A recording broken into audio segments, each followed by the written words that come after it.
Deciphering the offensive pieces that could make you a fantasy champion in 2025. That is what we are going to discuss on RotoViz Overtime today. Shawn, there was some games we didn't go through, and I mentioned this last week. We kind of, as we go through the first show, I sometimes try and balance it out to see what we're going to do in the second show. But there was one game in particular I thought was very interesting. That was the Chiefs game, not just because they absolutely had a field day playing against the Las Vegas Raiders, but also just with Rice back in the lineup, we've seen more Brashard Smith, how all that would play out the rest of the season. So we're going to talk about them and a little bit of depth on today's show. But I wanted to kick it off with a fun note, because sometimes, Shawn, you have like waiver bids and you're very, very disappointed in how they play out, and we didn't get who we wanted, or we didn't bid enough dollars. Well, last week we did try and get ourselves a new defense on the FFPC Main Event team. We wanted to go ahead and get the Green Bay Packers. We did not get them. We were unsuccessful with a $74 bid, which is quite a big chunk when we're going in there and trying to get a defense. That meant we were stuck, Shawn, with the Cleveland Browns. Cleveland Browns defense this week, 26 points, which is fantastic. We had a great score this week in the main event, but we also had a great score prior to the 49ers game, where we had George Kittle and Kendrick Bourne both going in that game. They combined for 3.4 total points. So we thought we were going to go pretty wild. We got 2 points from Matt Gay as the kicker for the Washington Commanders, but we can't really complain too much when the Cleveland defense puts up 26 and gets you there. Matthew Stafford, for example, has a 5-touchdown game for our opponent in that league. He scored 3 points more than our defense, which is pretty incredible when you look at it from that perspective. And I'm sure there will be a week before the end of the season where we are tilting that our opponent had a high scoring defense or kicker. But the Browns this week really have an easy win, we'll say, against this Miami Dolphins team. And as we go through before we get to the Chiefs, we'll hit a couple of these games pretty quick. But this was one where the talking point for me coming out of it was Harold Fanning has just the 5 targets, but he does lead the team in targets, 4 for 36. There was some weather issues with this game, but that was because Dillon Gabriel just throws the ball 18 times in total. Shawn, the concern for me coming out of it is Quinshon Judkins looked really good in this, but the part then of the ultimate concern is he had 2 touchdowns from the wildcat position. What are you thinking, both for the optimism for him moving forward, but also for Dillon Gabriel and the potential lack of ceiling? And I know there'll be people out there who maybe aren't worried that much about Gabriel, but like a rookie quarterback, as we look as to how the team could move forward here for Cleveland, they did put up 31 points, but just pretty much everything here was filtered through Judkins. What's your thoughts on Judkins looking ahead to the rest of the season?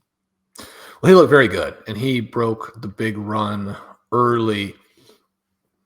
He's a guy who combines that willingness to fight through the initial tackle. We had Scott Barrett on OT during the prospect portion of the season. Scott always does a fantastic job for us there.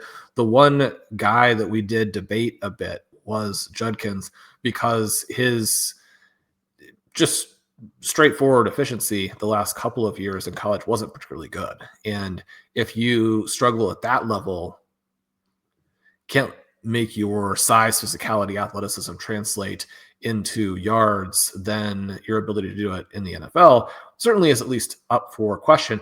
But one of the things that SIS, which is certainly not the data source that a lot of the analysts are using when they go through and do their work on these prospects, is he had a monster number of broken tackles in his sophomore season where the per carry efficiency was poor, right? And you want it to translate, and you have guys out there like a David Montgomery, like a Zach Moss, who are big tackle breakers, and just never really make that translate into plus rushing performances from the perspective of being able to rely on that guy to make that guy the focal point of your offense. David Montgomery, a solid player in a complementary role in this Detroit juggernaut. Judkins, different in that again, this combination of size and athleticism is so extreme. At the same time, And I think you have to look at this from both directions here, where because of the weather and because of the lead, Cleveland wasn't putting up any pretense of, oh, we're going to throw the ball. It was very one-dimensional in the way they approached this, which is going to make it harder for the running back. It is the case that Judkins averaged 3.4 yards per carry, even with a 46-yard touchdown run against a team that just let Kamani Vidal and Rico Dowdle look like, maybe the best running backs in NFL history. So you've played the Dolphins. That part is not coming again. Yeah, he's going to be very involved. He's going to be very involved everywhere. He's going to be involved around the goal line. They want to make things as easy on Gabriel as possible. And yet at the same time, if this team is going to build on this win, and if this team is going to build out their roster, they have to get some of these guys involved who would have to be meaningful pieces for them to go on a run, right? You can't have Jerry Jeudy with the season he had last year, with them both having traded for him and paid him. He's got to get going. Now, the peripherals for him, or the volume element for him coming into this game, were very good. And then you have the rain-wind game, and there's really nothing there. I don't think that this tells us anything about what Jeudy is going to be the rest of the way. It's one of those where you knew going in you had to get him out of every lineup where you had any type of viable option otherwise. But you've got to get him going, and you've got to continue to build on what Harold Fannin is doing. I think you've got to get Dylan Sampson going a bit. You've got to find out if you have anybody else in this group. They have Malachi Corley with a couple of catches. And again, that's a couple of catches within the context of just 18 total passes. They have to find some other pieces here. It can't just be Judkins if the coaching staff wants to keep their jobs, if they want to be ready to be an interesting team in 2026. And that doesn't just go for Dylan Gabriel. If you're a massive Gabriel skeptic and you want Shedeur Sanders to be the thing, then at some point they have to test Gabriel. He's got to fail. You've got to go to Sanders, and then you've got to test him, or else you have to get new quarterbacks for next season. This game here, while a successful one-off, does not accomplish your objectives if you're the Cleveland Browns. And that doesn't mean Judkins isn't going to be a big scorer. He should be. But, Gabriel is going to have to prove that he can be an NFL starter, or you get another big shift for the Browns. They're desperate to find someone who can be the QB. And in some small ways, I'm sure that they want to show that one of their two young QBs can be the QB of the future, and that it's not on the coaching staff and some of these other players want to show it's not on them that Joe Flacco was the worst quarterback in the NFL, even worse than guys like Cam Ward, the worst quarterback in the NFL. Worse than, the numbers for Flacco and Jake Browning were very similar going into Browning's benching and the trade for Flacco. And then he does what he does against the Steelers. The Browns still have a ton to prove. And unlike some other teams that find themselves in similar situations, this is a coaching staff you can believe in. I think there are players here you can believe. This is a fun young team. I don't think that you can get where you want to go just by featuring Quinshon Judkins. On the other side, the Dolphins, just an absolute mess. That's the end of the. Any thoughts on the? It's just like they caved in here. They gave up and they got crushed. And it's hard to see a way where, the coaching staff and potential, like the with Tua, they've given him obviously the contract, they're locked into that. But it's hard to see a positive outcome coming here for the two of those elements to be there in 2026. And I also think if Mike McDaniel ends up as the OC for a different team, 2026, 2027, I think that will probably be one of the best offenses in the NFL. I think a lot of this comes down to the limitations that are being shown, like as time goes on with how Tua plays the position. Some of it is onto the lack of arm strength, the lack of ability to drive the ball was glaring in this game. And yet so much of it is just the same thing that people can struggle with in Dynasty. It's the natural human inability to, or, resistance to the idea of delaying gratification. It's this tension between the good kind of competitiveness and the kind of competitiveness that is impatient and that destroys your roster. So much of this stems from the decision to trade for Tyreek Hill. And that decision on the surface was sensational for the Miami Dolphins. The seasons that he had in 22 and 23 were a couple of the greatest seasons that you will ever see from a wide receiver. The per route stuff on those campaigns is even crazier than what the raw numbers were for that.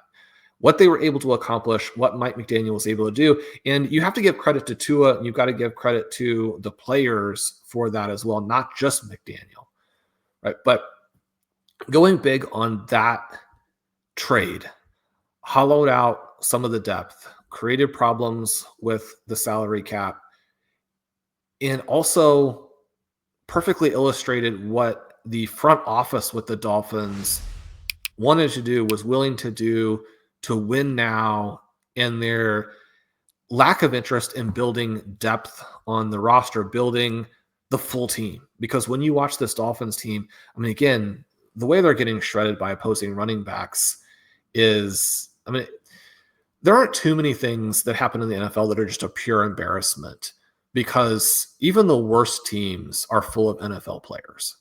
And you do have some teams with a bad QB and a bad coaching staff, and even though they're full of NFL players, you have results like what you get with the Tennessee Titans.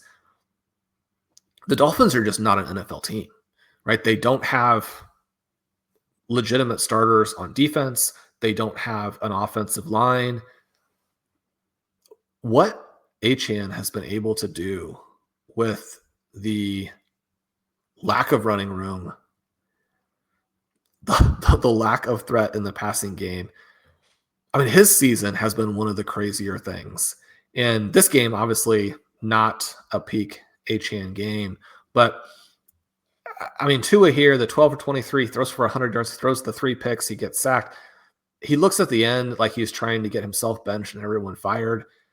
His body language hasn't been good. A lot of what he has done in the press in the last 8 months has been probably not exactly perfect. I don't think that any of it was with, setting out with the wrong idea, setting out with the idea of throwing coaches and teammates under the bus. But this is where you get when you don't have an NFL roster, where your head coach is having to beat the other team with scheme and with play calling, not by a little, but by a ton every week. And you think about how much that wears on you. You think about going out and playing, any type of game where your opponent is that much better, and then you have to have great tactics and they have to play poorly. You can think about it in terms of board games, strategy games, actual physical tests of strength and will and endurance and speed. At a certain point, you cannot be competitive if your opponent is that. I mean, this is like playing college football games or any types of college sports where you have a power conference team versus a mid-major. You've got a recruiting magician versus some guy who's like, recruiting's not my thing. I don't really want to do it. I'm a great coach. Let's see what happens. What happens is that those teams get squashed. And that's what's happening currently with the Miami Dolphins. So we'll leave it there for the Dolphins. Another team that is currently getting squashed is the Tennessee Titans, and they got squashed this week by the New England Patriots. Now, we talked about the Patriots and some recent shows, and they continued their very favorable schedule in terms of teams that they have played versus the records those teams currently have. Next up is the Cleveland Browns for them. In this one, Drake Maye looked good again, 21 of 23. He actually broke the Patriots record for completion percentage in a game in this one. He had 222 yards, 2 touchdowns, and that led to Diggs 7 for 69, Butte 2 for 55 and a touchdown. That touchdown being 39 yards long. Unfortunately, on the Patriots side, it just gets worse and worse each week for Travion Henderson. He was less featured. Ramondre Stevenson 18 for 88 and a touchdown going his way. He also had 2 for 0 through the air. No targets going the way of Travion Henderson, which has been just extremely disappointing with how his season has played out to this point, and it's hard to be overly optimistic about it from this point forward. I'm sure it'll get better, but at this point, it's pretty bleak. We get the Titans, Shawn, and it's pretty bleak for the Titans at 1-6. But I wanted to highlight this game mainly because I had mentioned in some recent shows, because you hadn't seen the Titans games at those particular points, that Cam Ward was doing some good stuff, but also there was some issues, maybe not necessarily always on him. But the last couple of weeks, there has been some issues that are very much on him. There was a kind of a fumble 6 in this game that he loses the ball. And we've seen this a couple of times over the last, I would say, 3 weeks, where the QB's kind of about to kind of either throw the ball or tuck the ball, and it just slips out of their hands. I think I've seen it more in the last month than I have seen it in the last couple of seasons. But it's just picked up and taken back for a touchdown, which is pretty dreadful. He had 5 sacks for 39 yards. This was there was other weeks where I'm like, there's stuff that is concerning, but there was enough to be optimistic about. This one, I felt like there was a lot to be concerned about. How did you feel about Cam Ward this week? Yeah.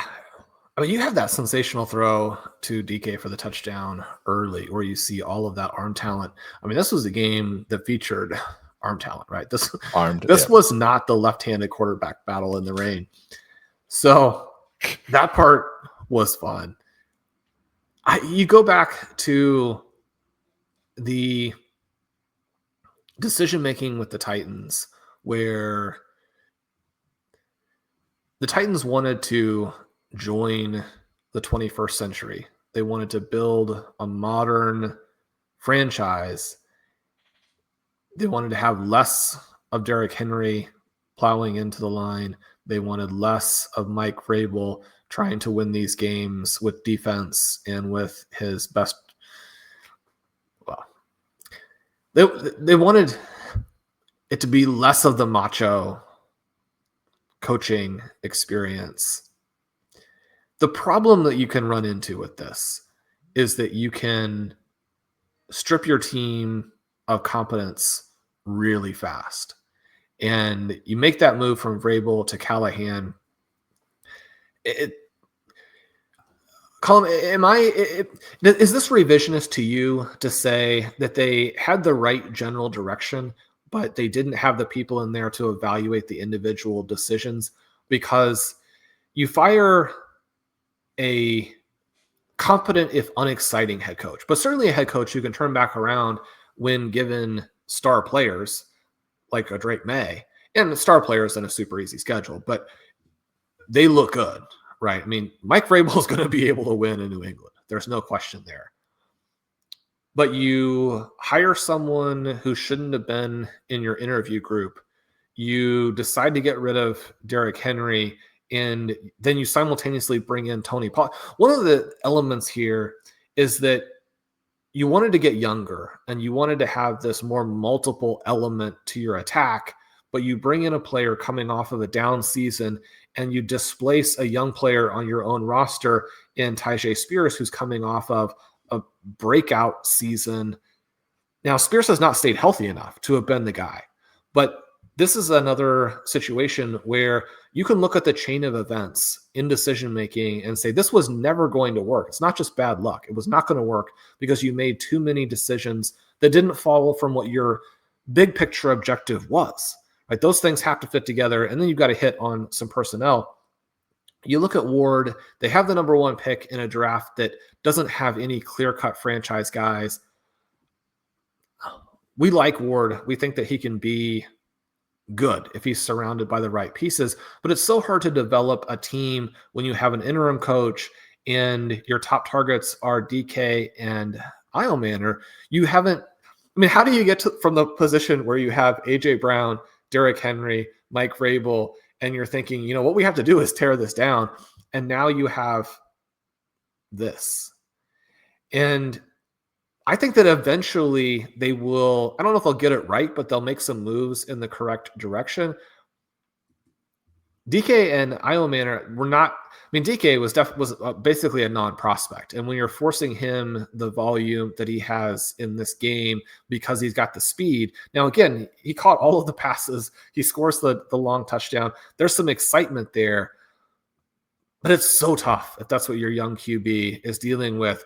He had a couple of nice completions to Iomanner early, but then that disappeared. It's really frustrating, I think, to have a final line of 2 for 29 when that looked like it might be a fun connection coming out there in the first quarter. Obviously, Tyler Lockett isn't going to give you anything. I mean, this is a goose egg game for Chigakonkwo. You get the impression that things are going to get worse before they get better for the Tennessee Titans. Yeah, and I think the Titans as well, you mentioned like where they were and where they are now. It feels like sometimes like an organization or a team will, move into that kind of from a non-contender into the playoffs, and then maybe they drop down a level for a season. And that's kind of what happened with Vrabel and the Titans.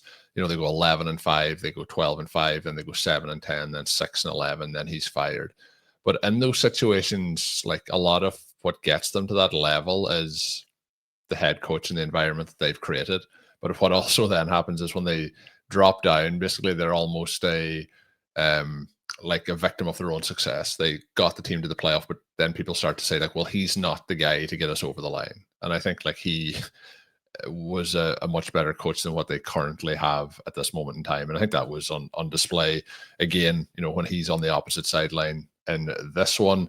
But yeah, the Titans, a lot to be concerned about. But that was Cam Ward's 5th lost fumble of the year. And Shawn, in my notes, at times we have in the past had great joy talking about some of the errors that Will Levis had throughout his time with the Titans. That was a Will Levis level play of the fumble 6 there.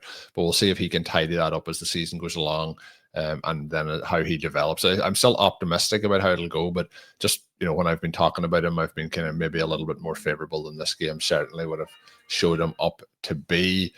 I did tease at the start, Shawn, the Chiefs, and the Chiefs obviously won 31-0. So the Raiders are in a bad spot at the moment. Geno Smith is looking, at the worst level that I've seen him since probably his time early in his career, when we all know that he kind of then had a journey to get to the point he was at with the Seattle Seahawks. But this is a very perfect performance. It's 10 for 16 for 67 yards. Trey Tucker, really the only person getting anything going through the passing game, 5 for 33 for him on 6 targets. Nothing can get going in the running game. It's 6 for 21 for Ginty in the run game, 1 for 13 from through the air. The Chiefs just controlled the ball and dominated throughout, and there was never really a fight being put up by the Raiders on the other side. But the parts that I wanted to talk about is Patrick Mahomes has 286 passing yards, 3 passing touchdowns. He also scrambles for 28 yards on the ground on 4 attempts. So he is somebody whom we would have been having the conversations in draft season talking about. Probably doesn't have any rushing floor, but we've seen him rush more over the first 7 weeks of the season than normal. We've also seen them really lean into the pass. Now, this is a game where, in terms of plays and play volume, the Chiefs, it's pretty wild in terms of the numbers on the two opposition sides. The Chiefs ran 41 run plays and they had 35 pass attempts to the 18 pass attempts total for the Raiders and the 11 rush attempts. So there's obviously a volume element to this, but they are going more through the pass, and Mahomes is putting up like numbers that we kind of haven't associated with him over the last number of seasons. And I think that there's no reason really to feel like that won't continue throughout the rest of the season based on how the early portion has gone through. I guess before we get into any of the other players, Mahomes is an outlook for the rest of the season. Where would you be thinking of him from a fantasy perspective? Because he is set up here to just completely dominate and thrive down the stretch, especially with having, Rice back in the action too. Yeah, when you consider the injuries to Jaden Daniels and Lamar Jackson, you think of how the Buffalo offense has been limited by their lack of playmakers. And then you think about the situations that some of these pass-oriented guys find themselves in now. We mentioned the Chargers on the previous show and what the pass volume could be for Justin Herbert, with him also scrambling for at least a handful of yards in most games. You think about the Chiefs and the pressure that they're under, both from a record perspective and a schedule perspective, and then also a perception perspective, where part of the backlash to the Chiefs being in the Super Bowl, which is very natural. It's just like people not liking the Patriots, and no one wants to see the same team win all of the time. And then when Mahomes goes through these seasons where he is less dynamic, as you mentioned, then there are going to be a lot of voices calling for him to be downgraded in terms of where he ranks, what he is, no longer the GOAT, having to do a lot more to compete with Tom Brady, certainly to compete with guys like Peyton Manning in terms of how he is viewed, even with full career numbers that are still out of this world. And players can go in a variety of different directions there. But if you are someone like a Peyton Manning, a Tom Brady, a Patrick Mahomes, and this is one of the things I wrote about those guys, that they had some down stretches that were actually fairly prolonged in their careers and came back with these monster seasons. I think you can look at it statistically. I think you can also look at it from a mentality perspective of, and certainly we hope that if you're a Chiefs fan, that Patrick Mahomes never ends up somewhere else. But you think about Peyton Manning going to the Broncos and having some of his very best performances basically a revenge type of approach. You think about the different revenge seasons that Tom Brady had as a member of the Patriots, and then also having that with the Tampa Bay Buccaneers, and then where Mahomes and Andy Reid are right now, where you could just see the pure joy in this game to have playmakers to work with. And I think that it's easy to believe someone like a Jaden Daniels is so good that his weapons don't matter. We saw even before the injury that the lack of weapons was causing a problem. You think about Lamar Jackson and some of the things that the Ravens did for him last year and what that meant in terms of the scoring level and the takeoff. You think about some of the struggles that Josh Allen is having right now. And to be clear, these aren't massive struggles, right? It's just a situation where the Bills do look human. They look beatable. And then you contrast where the Chiefs have been from a personnel perspective the last couple of years. And then in the first, 4, 5, 6 games of this season, you have Worthy back, then you get Rice back, you're getting Brashard Smith involved. There was you're getting no-look passes for no real reason. You're getting a freedom from Mahomes. You're getting a joy, a glee in playing, and you see that manifests not just in the passing game, but what he's doing as a runner. I mean, partly he's come out this season and said, if we're going to only respect mobile QBs, rushing QBs, and certainly if my team's going to win, I'm going to have to add that to my repertoire, and has done it with aplomb, right? There are a lot of ways that the season can go for all of these teams. The Chiefs have a lot of work to do. It now looks like their game next week against the Commanders will not be nearly as exciting from a hype perspective as it might have been if Jaden Daniels were an MVP candidate. But then you have the Bills, the Broncos, the Colts, the Cowboys. I mean, Colm, how many points could the Chiefs score in a month where they have to outscore the Bills? I mean, they're going to play some version of fourth quarter Bo Nix, and they're going to play that theoretically elite Broncos pass defense on the road. You're going to play the Colts. You're going to play the Cowboys. I mean, you're talking about games where the winners may need to be in the high 40s. The outlook for Patrick Mahomes as a fantasy quarterback right now is probably as the overall QB1. This is the highest optimism I've had around Patrick Mahomes, ceiling season in a long time. I had, for the last couple of seasons, been quite adamant that it wasn't going in that direction. They had tailed off, and maybe even that maybe he wasn't playing as good. I did see a stat yesterday. Again, if we look, you kind of forget just Mahomes, it was a stat and it was QBs age 30 and under, and he's turned 30 this September. You're like, okay, a lot of guys are only getting started at this particular point, and what he has achieved and what players, again, go through evolutions. We were through this with Tom Brady, and you kind of be like, oh, maybe it's not as good anymore. And we were through it with Aaron Rodgers. And I know Shawn mightn't agree, but Aaron Rodgers did have back-to-back MVP seasons. I know Shawn would probably went in a different direction with those awards, but that is also true. So Mahomes is kind of, you mentioned like adding another string to his repertoire, to his bow here. And I think it's going to be very helpful for his fantasy football managers. Unfortunately, I didn't draft a lot of them. I have 0 of them in like best ball formats. I do have them in the Scott Fish Bowl. Shawn put up a lot of points this week over there for me. But the next part of that then is falling into what it means for the receivers. But the one that I want to talk about is Brashard Smith, because Pacheco had 15 carries and this. Smith had 14, 57 yards and a touchdown for Pacheco, 39 yards for Brashard Smith. But this was the first game where we really seen him move into an actual rushing role. We had seen him get some targets over the last couple of weeks, which was very optimistic. But in this one, he has 5 targets, 5 receptions for 42 yards. So we look at the 10 targets to Rashee Rice in this one, but he's second with the 5. Then we get 4 to Hollywood Brown, 4 to Worthy, 3 to Kelsey. Like, this is again, like we were hoping that he would work his way into this role. And we've talked about the Chiefs and, their run game almost being like malpractice at points. Also, they did have the 41 rush attempts, so that impacts the availability of the volume of opportunities he's going to get. They had the 35 pass attempts, but then if you put that all into perspective, how are you feeling about Smith and like 7 weeks into the season, his evolution into, potentially, you had mentioned the Jerick McKinnon role when we get to the playoffs.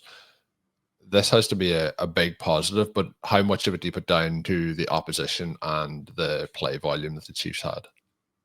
Well, I think you have to put some of it down to the opposition, but one of the main things we're looking at with Henderson and Harvey is they're simply not playing well. And Brashard Smith is one of these guys. And again, I mean, some of the comparisons to Woody Marks are inevitable because his season last year was actually far, far better than Marks. And yet Marks was picked early, not early per se, and obviously was picked with the idea that he's going to have this role with the Texans. And then when you don't have Mixon and you have an older version of Chubb, there's this potential for Marks to end up in a very big fantasy relevant role. As we're recording this, they're going to play the Texans game a little bit later. We'll have a chance to see, what that means with that game. And then as the season evolves, if Mixon does play at all toward the end. But Brashard Smith has been discussed as a guy with some similarities to their past receiving oriented backs, and specifically at Jerick McKinnon. We know that McKinnon had the huge playoff run a few years ago. I guess my concern would be that Rashee Rice may be so good in the red zone with the gimmicky things they can do with him that you don't end up with as many manufactured, probably not quite the right word there. The Chiefs, in part because they don't power run particularly well, and because Andy Reid enjoys the creativity of these red zone plays, they have the most, I would guess that they have the deepest group of the most pages in the playbook that are just purely addressed to, we're going to throw a pass play from the 2-yard line. How many different weird formations can we use with the receivers, with the backs? So it's definitely between them and the Lions. It's one of the two of them.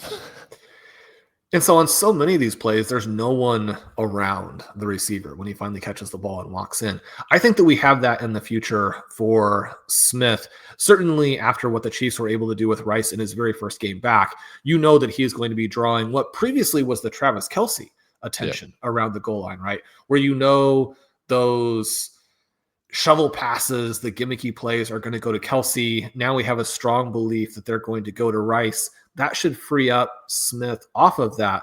But Colm, the thing here to note is that he looked really intuitive out on the edge when he got these quick passes, was able to get chunks with them. One of them, he was a shoelace away from going.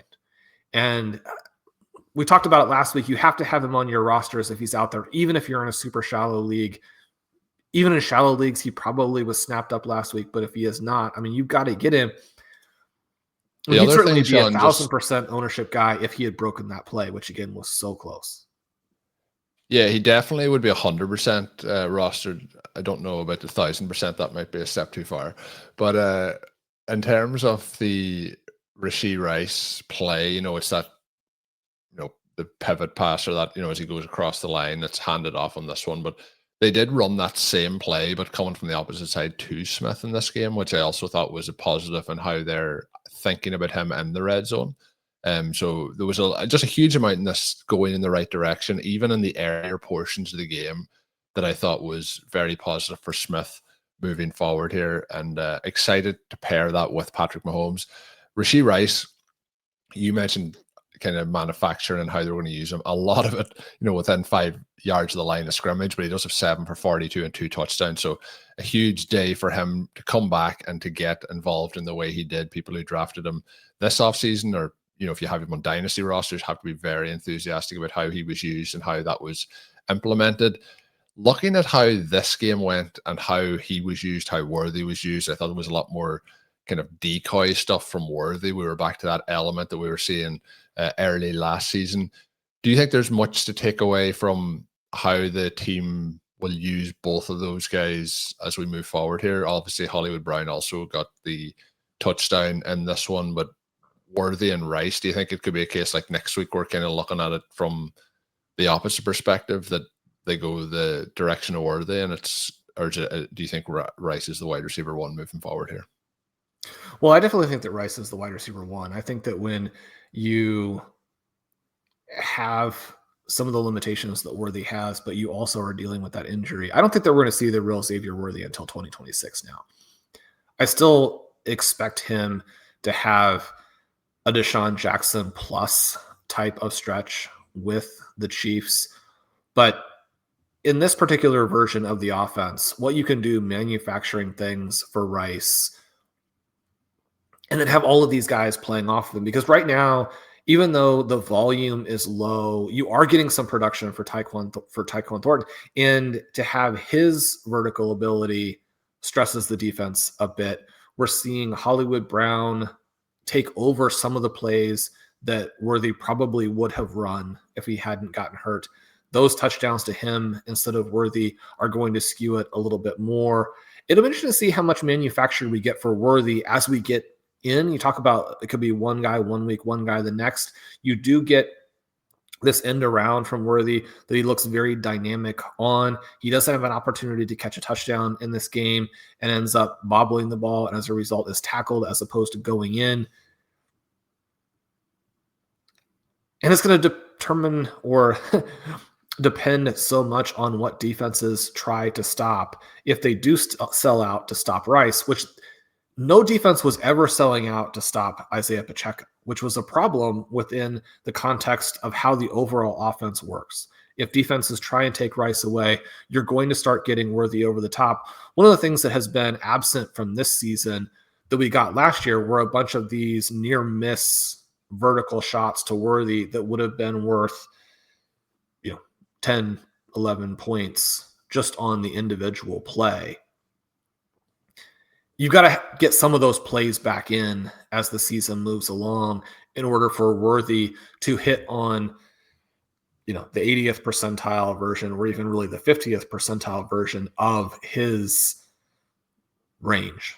And we haven't gotten that yet, which he's pretty limited right now. So we'll see how the health evolves as we move through the season.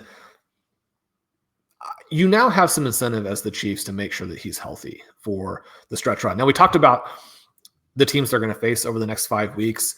And even though they've done it in the past and other teams have done it in the past, coming from not being the team with the bye, you do have to do everything you possibly can to get that bye. And with the struggles some of these other teams have had, the Bills have put the Chiefs back in the mix for the number 1 seed. So if Worthy has to be involved and has to be risked in order to get that, then he will be. As we get ready to close up, Shawn, anything remaining from NFL Week 7 that we haven't talked about. We are recording this prior to the Monday Night Football game, so we're hoping that we have some very positive, enthusiastic thoughts coming out of those, but we obviously can't see into the future to share them at this moment in time. We didn't talk about Chris Olave had a nice performance this week, 5 for 98, 2 touchdowns for him. Juwan Johnson, who we hadn't really seen much from over the last couple of weeks, went 5 for 79. They obviously lose to the Bears, and Rattler had 3 interceptions, a couple of poor decisions in there for him.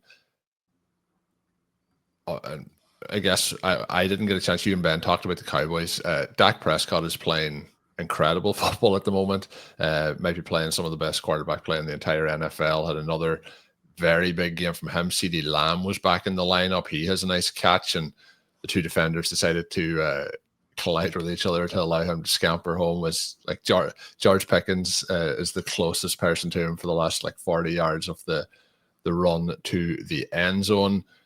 Anything else standing out for you that we didn't get to cover over these two shows?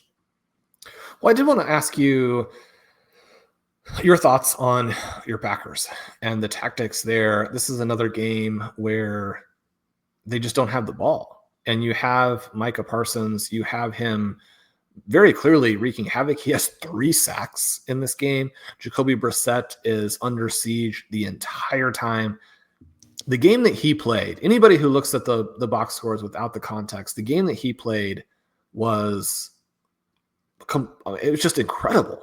It was one of those games. It was a complete game wrecking performance. You know, we see them from like Myles Garrett or different names from time to time. But if you as well, like every play that he doesn't get a pressure or a hurry or a sack on, he's been held. But you know, he gets held so much that the officials are like, well, we can't just call a holding penalty on every play. But he's playing incredible. Looks to be fully healthy at this point. That was his first 3-sack game of his career. He's had a number of 2.5 games. But coming over, obviously, to the Packers, you're hoping for him to have a major impact. They probably don't win this game without him. Even on that final drive, he's putting a huge amount of pressure on Brissett. He took 6 sacks for 43 in that one. This was one too, Shawn. There's a couple of elements, like, you know, you do get Josh Jacobs coming in. He's both has an illness and an injury. But the Packers had issues with travel. There was a delay at the airport, I believe. There was like some sort of technical or transmission issue with their airplane where they didn't get to much later than anticipated. So they were kind of disrupted in a couple of ways, I think. I think that sometimes, like, you know, the Packers, we talked about the Browns. The Packers lost to the Browns in a very poor performance. They had a tough enough out against the Bengals in that last game, and now they have a game here where you're expecting that it could be much easier than it was. But I think when we look around the NFL, like if we take in like the Jaguars, for example, they're getting some big wins against the Chiefs. They're getting blown out against the Rams. There's a lot of teams that are like all over the place and every single week, and it's up and down. And the Packers are they're not really up and down, but they're not hitting the peaks. Like if they had went and won this game by another 10 points, you'd be like, well, that's what we expected. But they're letting teams hang around. But the one thing I would say is, like, in the games where they're not playing particularly well, they are then still managing to get that win. And they did start off the season by beating both the Commanders and the Lions. And that kind of, I think, set expectations as to where the rest of the season was leading to. But I thought overall there was, again, a lot to be positive about in this game, but there was also a lot to be disappointed about. But there's, like, when you get the win on the road in a game where you don't play your best, I think you have to take that as a positive. Now, they do get Aaron Rodgers and the Steelers this week, so a big kind of, I don't know if it'll be an Aaron Rodgers revenge game or how they'll play it out in the media, but they face off. But then they get the Panthers, then they get the Eagles, then they get the Giants. Like, I think the Packers are in a really strong position. They are having some issues though defensively when teams are attacking them down the field. And I think in week 1 and week 2, that wasn't something that the Lions or the Commanders really tried to do. I think some of the cornerback play is per, like the front end of the defense is extremely strong with Parsons and the rest of the guys in there. But that is where they're getting, like, you know, I don't think it's completely just Jacoby Brissett, but like Trey McBride over the last 2 games has been much better utilized. But in this one, like, he has 13 targets. The next closest, Marvin Harrison, was 6. But he has 10 receptions for 74 yards and 2 touchdowns.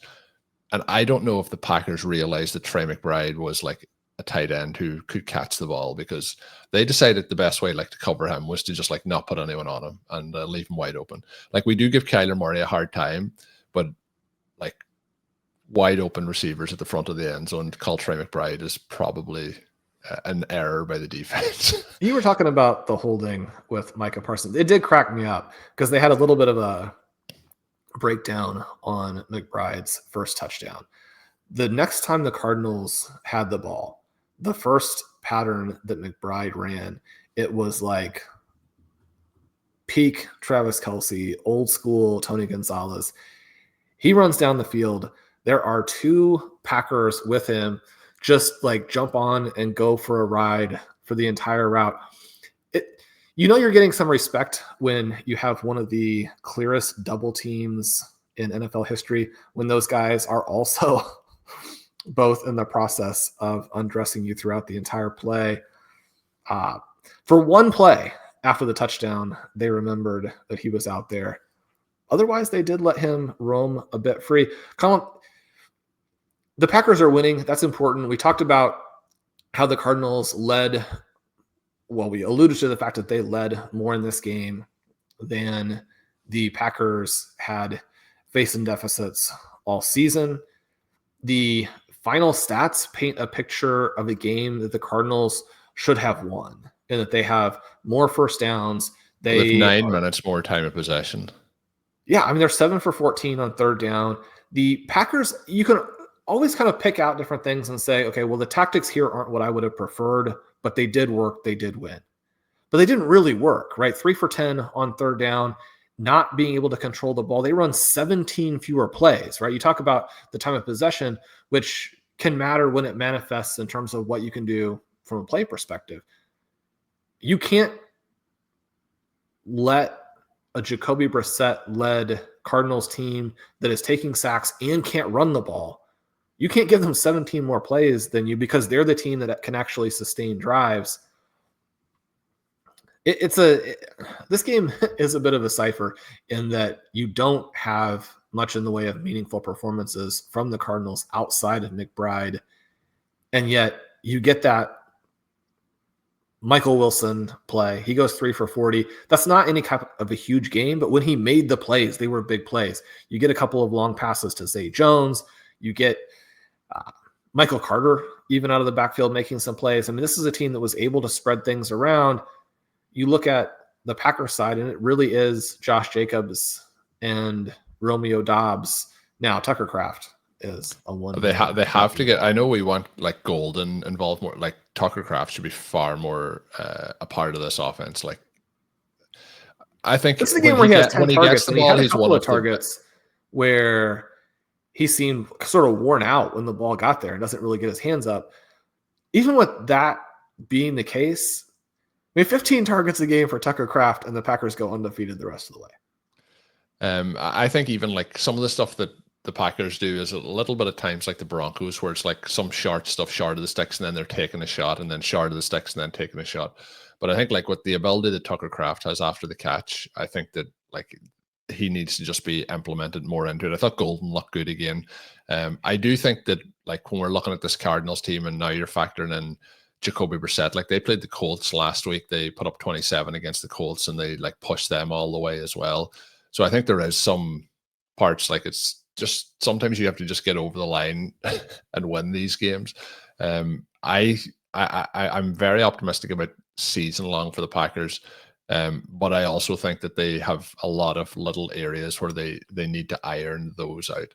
And the final thing I would say when we're talking about this game is the Packers and the decision to go for it on fourth down when like it's down near the end. They're 3 points behind. They have the opportunity to just kick the field goal at that particular point, and that would see them probably put this game to overtime, but there'll be time left on the clock, and there's a chance then obviously that the Cardinals would be able to go and score that field goal. So they send the kicker out, they call a timeout, they put the offense back out on 4th and 2. They go for it with Tucker Kraft. The one note I had on this one, the play they call, it's like a deep out to Tucker Kraft. I'm like, we could like go for like just 10 yards here. Let's convert and get like we need to get 2. Let's take 10. It's not like let's go for like 15 yards. I felt like it was a little bit more of a high probability or a low probability pass than they may have went for. But I thought it was aggressive play call to go and try and get the win. And then they obviously get it in the end zone there. There's still a chance for the Cardinals at the end, but Jacobs punched it in at that particular point with 2:32 remaining.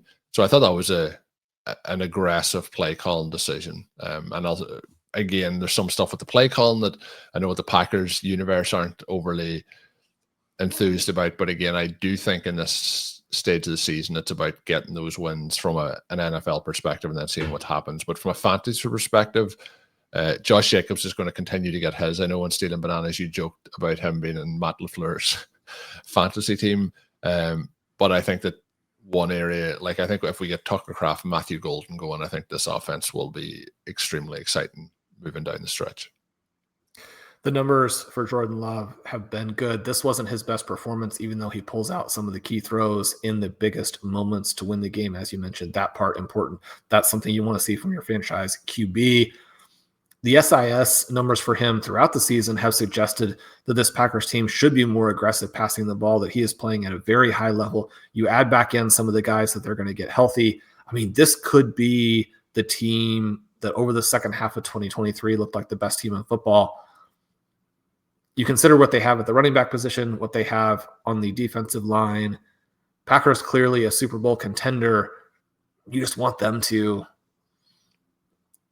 play with a mentality that suggests that they believe that they are the favorites as opposed to an underdog. I mean, the Packers have to start playing with this mentality of being one of the 3 or 4 best teams of football. Maybe they are. Maybe that's what this game was, where they come through at the end. As you mentioned, they go for it late. They seal the game. Cardinals may, in fact, be one of these somewhat underrated teams where once the string of frustrating losses ends, they break out. Now, that breakout is going to be – it's going to have to manifest against some good squads. The next 6 weeks, they're at the blazingly high-scoring Dallas Cowboys. That's a very winnable game, but you're probably going to have to score. Then they're at the Seahawks. You have the San Francisco 49ers who have been doing it with smoke and mirrors. As the 49ers get healthy, that will become a bigger challenge. You do have a home game with the Jaguars who have been up and down, but then you play at the Bucks, you play against the Rams. There are not a lot of break games coming for the Arizona Cardinals. The other thing there, when we're talking through it, the thing that kept coming into my head was our feeling is this Packers offense should be more like what we're seeing from the Colts. And what they're delivering is obviously much more conservative than that. So if we could get them to take a step in that direction, that would be very positive for the Packers and for fantasy football as we move forward here. But that is where we're going to finish up today's episode of RotoViz Overtime. Hopefully you've enjoyed listening in. If you are new, we haven't said this in a while, Shawn. If you are new, maybe you've come in week 7, you're looking to hear some fantasy information, make sure you hit that subscribe button, and we will be obviously bringing you more and more shows throughout the course of the season. Next week will be a little bit different. I'm on vacation next week, so we'll hopefully have some stuff that we pre-record to push out for that week. We like to try and keep the content coming, but we will be back. You guys should do some fun pieces, right? Some evergreen-ish. I mean, you're always hoping that something can be evergreen, but we'll try and do some fun things for folks next week. Make sure you turn in. Yeah, we always, I think some, Shawn, of the stuff when we're not just reacting to the games can be some of the most beneficial stuff in season. So a good plug ahead to next week. So come back and join us for that. My name is Colm Kelly. You can follow me on social media at Overtime Ireland. My co-host is Shawn Siegele. Check out all of his work up on rotoviz.com. Until we are back, have a good one.